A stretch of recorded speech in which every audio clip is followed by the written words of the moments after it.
Welcome all to KTM TV, the special show Chit Chat.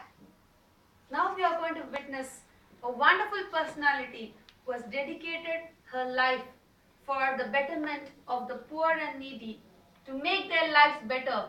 She has chosen a powerful weapon to do it, and that is education. Education is the most powerful weapon we can use to change the world. Now help me welcome Madam Sunila, who is an educationist and also an NGO who is doing a lot of service for making betterment in the lives of the people around her. Madam Sunila, welcome to our show. I just look at our viewers and wish them. Hello viewers, I am in interview with Madam Purvi. So viewers, are you all ready? I'm going to take you through a journey towards how everything was possible for her. Madam Sunila, tell our viewers about your first instinct when you decided to take chalk as your weapon to change the world. Yes, Madam Purvi, what happened is I come from a family where my father was a professor in a college. When I used to see him, I have seen education, I was grown in a cradle of education. When I used to see my father and the students coming and giving a lot of respect to him, that very moment I thought definitely I'm going to become a teacher and continue his legacy. He became a principal of a government college and I took up a legacy of becoming a teacher. That's wonderful.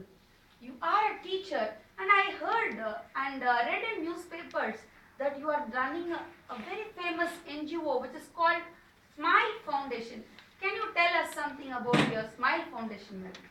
Yes, what happened? I became a teacher and I understood the importance of education. Education is the cornerstone of change. When I was teaching, I found the students a privileged class. I taught them and they used to be educated at home also. But once it happened, when I was in India, a maid came to our house. And she started crying. She said, in spite of earning so much, my husband takes away all the money. I said, what happened? I cannot read and write. And she, wherever she keeps, her husband used to take over the money and he used to drink and beat her and eat and her children. It changed me drastically. I said, what I am doing? Educating the children who are already privileged? Or should I go to the underprivileged masses? That was the thing. It came to my mind, no, if I am educated, let me give back to the society. Let me take up a challenge and care for the underprivileged. And like that, Smile Foundation was born. With the help of various like-minded people, we started an NGO called Smile Foundation. That's wonderful, ma'am. Having worked in an international school, that too in Riyadh, and coming back to India to serve the needy, that's really fantastic. It will be a real motivation for all our viewers. I'm very sure about it. So you were working in a reputed school in Riyadh, as you have mentioned in your interview where I read in a newspaper. Right. So can you tell about the education there in Riyadh and how do you compare it with now, how you are teaching your students now in India? See, there's a lots of disparity between the two because in Riyadh, what happened? The students used to come. Mostly, they were parents who were educated.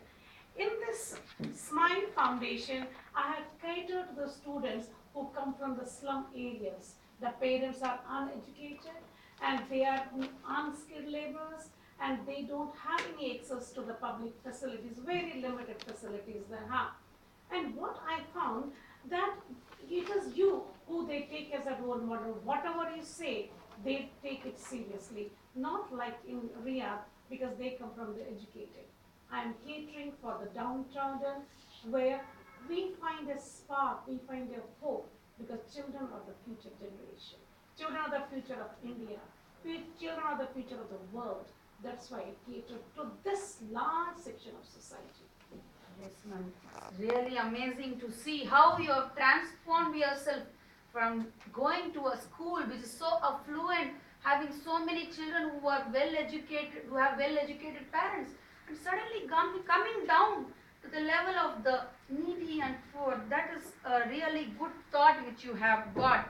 So, how did the people in your community take it? Like when you went to that people who were underprivileged, were they welcoming you to educate the children, or did they have a gap? So how is this lady going to benefit us? Did they have any doubt? Yes, initially they thought what I'm doing. I was teaching in a very good school where I had all the facilities, going from 10 to 4, coming back. They thought she has gone crazy. What is this? What you can change? You can change the whole slum area of Delhi? No, not possible at all. Something is wrong with you. Go and sit in life and enjoy. But there was inner awakening within me. No, the more I give to society, the more happiness I get. I have done I am blessed that my parents have taught me. And I used to see the ladies, for them they used to tell me, fill up the check, we cannot write the amount. They have the money in their hand and they cannot write anything. That used to pain me a lot. They can at least read and write. So that was the thing that motivated me. No, I had to do something for the society. After all, we are here, we are not permanent citizens of the world. We are here for a few decades. We are in a transition. If I can help anyone to transform his or her life, I will feel blessed and I will get internal happiness. That's great. So as you told that initially your people, your community had problem accepting this fact, but now I think they'd be looking like you are like a godmother or something. Yes, so initially I found lots and lots of problems. You know, we had problems in getting the finances, we could not get, I had to generate finances. What are you doing? And then we approached various schools. I asked them, I gave them a plan. This is what I'm going to do, just see. And we had an accountant. I kept everything transparent. And please do help me. And in the meantime, there came a right to education for the children, free and compulsory education. I said, let me be part of that. Being that enforced, that this is going to help me in enforcing that law. Slowly and steadily, there were people were coming. They saw that yes, there is a person with me. There were like-minded ladies who also helped me. It started as a trickle till it has become a spring, and I hope that it will flow and cascade down as a river. Okay, that's wonderful. So when you said right to education, I would like to ask you about the right to education to a girl child. So what is the ratio in your school between girl and boy? Madam, our constitution does not discriminate between gender. But unfortunately, in our society, there's lots and lots of discrimination. You check the ratio, sex ratio in various states, it's drastically bad.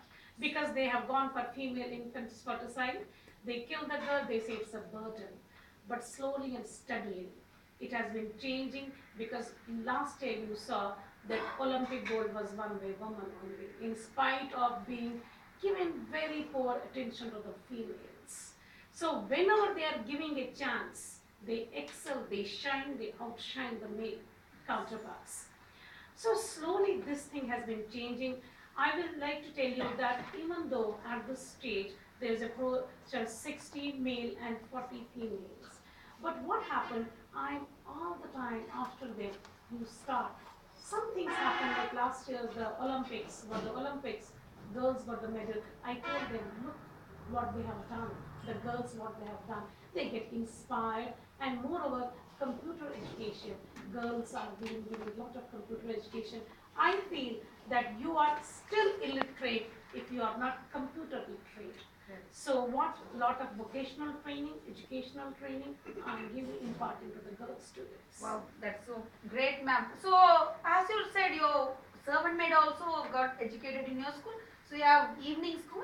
I have evening school. What I do, the infrastructure of the main school is utilized by the evening school and we have kept a small shed where vocational training is imparted to them, like carpentry for the boys and stitching, embroidery for the girls. They are doing a lot of fashion designing course on a small miniature school. That's great. So immediately they will start earning some money for Yes, the yes, family, and yes. they will also be learning. Yes. That's wonderful, madam.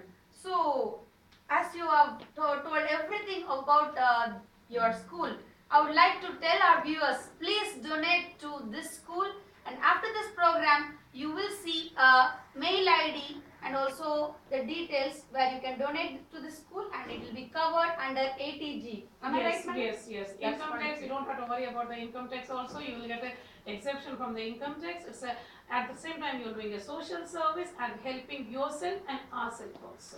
That's great, madam. So, as an NGO running a Smile Foundation, what would you like to tell our viewers? Viewers, please do contribute generously to our organization. Thank you. That's one fantastic. You all have enjoyed, dear viewers. Meet you all during next meeting with yet another wonderful guest. Thank you so much, madam.